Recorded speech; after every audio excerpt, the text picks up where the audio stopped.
Now let's begin with the dramatic events in Guinea here in West Africa. It's the first day since a military coup, and there have been stark warnings for government ministers that they risk being labelled rebels, and they've also been barred from travel. On Sunday, the day began with reports of gunfire in the capital, Conakry, and ended with the President, Alpha Condé, under arrest and the military leader, Colonel Mamadi Doumbouya, appearing on state television to announce that the government had been dissolved. The UN, the African Union, and the regional body ECOWAS have all condemned the coup and called for a return to civilian rule. The National Committee for Rally and Development confirms the dissolution of the government and the National Assembly. As of today, the Secretaries General of all ministerial departments will ensure the continuity of their current duties. The governors of the regions will be replaced by the regional commanders. Prefects and sub-prefects are also replaced by the commander of the unit of the largest locality. Outgoing ministers and former presidents of institutions are invited to a meeting tomorrow at 11 a.m. at the People's Palace. Any refusal to appear will be considered a rebellion against the CNRD. The CNRD calls on civil servants to return to work as of this Monday. All measures will be taken to ensure the safety of peaceful citizens and their properties. It was asked that all units in the interior remain calm and avoid movement towards Conakry. The road gendarmerie and police detachments must ensure that these measures are respected. In addition, a nationwide curfew is in place from 8 p.m. until further notice. Les détachements de gendarmerie routière et de la The reopening of air borders announces the resumption of commercial and humanitarian flights. Only therefore, all airlines can resume their activities, subject to the administrative procedure in this matter. Well, let's get more now from the African Affairs analyst and publisher of Africa Briefing, Jon Offei Ansah. Jon, thanks very much indeed for joining us. Summarize for us what has happened in Guinea and who has taken control there. I mean, did this come as a surprise or had it been bubbling? Well, it doesn't come as a surprise to some of us because the actions of the deposed president Condé, I mean, were formed the perfect recipe, for a takeover. And from what I gather, I believe the immediate cause of this takeover was the president increasing the budget for the presidency and cutting, that's for the civil servants and the security services. This came soon after, a huge increase in taxes. So that was obviously, that was, I believe, the last straw that broke the camel's back. But Condé, throughout his presidency, has proved a bit of a disappointment. More so, I recall we did an interview last October when he forcibly amended Constitution to allow him to run for a third term. That was met with huge opposition in the country. There were massive riots. The security forces cracked down on the riots, resulting in the deaths of about 18 or more people. Okay. Yes, I mean, we should give him some credit. Since he came to power in 2010 or so, I mean, he tried to do the right things. The GDP, the economy really improved. China and Russia, got into the country, exploited the huge iron ore and bauxite deposits. That improved the economy. But the benefits of all this could not filter down to the average, guy on the street.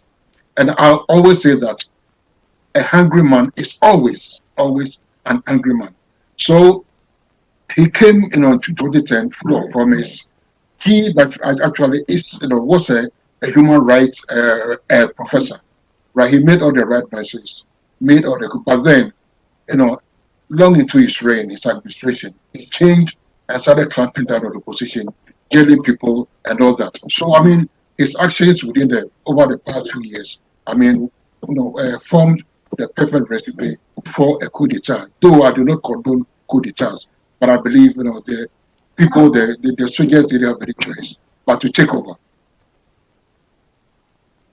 So clearly a sense of dissatisfaction and disaffection with the way Alpha Conde was governing. You mentioned the fact that he decided to rule past his constitutional term limits. That also potentially a factor. But is this coup carried by the entire army? Because if it isn't, then that could be bad news, because, I mean, it means it's not a done deal and there could be further trouble.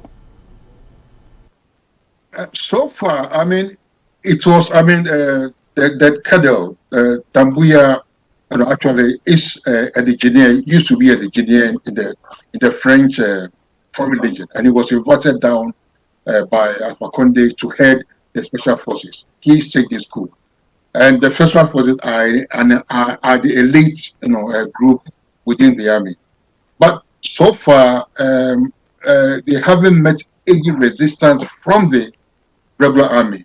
So that lack of resistance, to me, it translates into an acceptance of his actions. Right, and just moving away from Guinea briefly. I mean, in terms of the region, the West Africa region, this year alone, we've seen a coup in Mali and an unconstitutional power grab in Chad. I mean, so these ambitious officers probably assessed that they would have popular support to remove Mr. Conde back in Guinea, and of course they did. Yes, the events in Mali, and Chad, it's a message. You see, it's a message to West African leaders that look, they cannot rule with impunity, or they cannot take the electorate, the people, for granted. Okay, I mean, Conde, let me just use Conde as an example. I mean, when he came to power in 2010, I mean, both internally and internationally, people were happy, right? The UN, international bodies, all praised him. But what happened? Okay, so it is something that we see happening across the sub-region. Take Cote d'Ivoire, Alassane Ouattara, though his anointed successor died just before the election, still he could have made way for somebody else to run in this period. But again, he has extended his term, from 2 to 3. So all these things, don't augur well for democracy in the region. You mentioned Chad, you mentioned Mali, yes, because I mean the late Chadian president, was overthrown and his son put in charge. Okay, so it's a message to West African leaders that they cannot rule with impunity, they cannot take the electorate for granted, and they cannot practice democracy or pay lip service to democracy. Not only that, they must make sure that the benefits, again, I'm using Guinea, I mean the economic windfalls or the benefits, to make sure that you trickle down to the average guy on the street. But obviously, I mean, the military are not the electorate, and Guinea, of course, a very poor country. I mean, what will the people of Guinea have made of this coup? Is there a bit of hopefulness that things may be turning around? You see, if the Constitution allows for political transition through the ballot box. Okay, so if somebody decides to usurp the Constitution or amend the Constitution, right, and perpetuate yourself in power, I mean, it doesn't leave. There's so much the civilian population can do, short of a mass uprising, like we saw with the Arab Spring, in 10 or so years ago. Okay, so if the people, the civilian population, cannot rise up against this, I mean, that's the only option left is for the military to set it. You certainly have a point there, but of course many of the problems that Guinea has are structural. I mean, the challenges in the way their economy is built, the state of healthcare with regard to the pandemic, etc. So it seems unlikely, doesn't it, that these new military rulers are going to be able to change the economic realities in that country. Well, that's a good point. We've had so many, examples, in the region where the military come in and promise the heavens and so on and so forth. But after a few years, after tasting power, the trappings of power, they tend to change. Well, they come in. This guy, Dambuya, today, has made all the right noises, whatever. But we're yet to see whether he can fulfill, those promises he's made.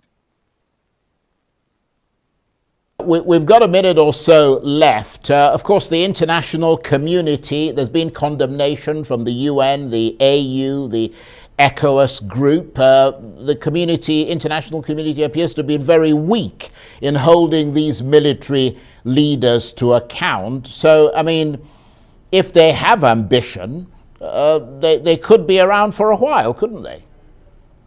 You know what? You say these international bodies are weak. Yes, they are weak. Not only towards the military government, but towards the elected.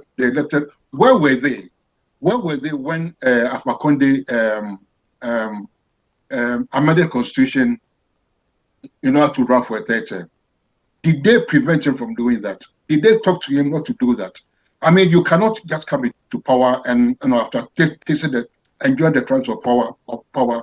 I mean, handle things with impunity and change the constitution just to suit your own whims and caprices. Well, you make a very good point there, Jon. And on that note, I want to thank you very much indeed, as always, for your very incisive analysis. Jon Offei Ansah is the publisher of Africa Briefing, and he was talking to me there from London.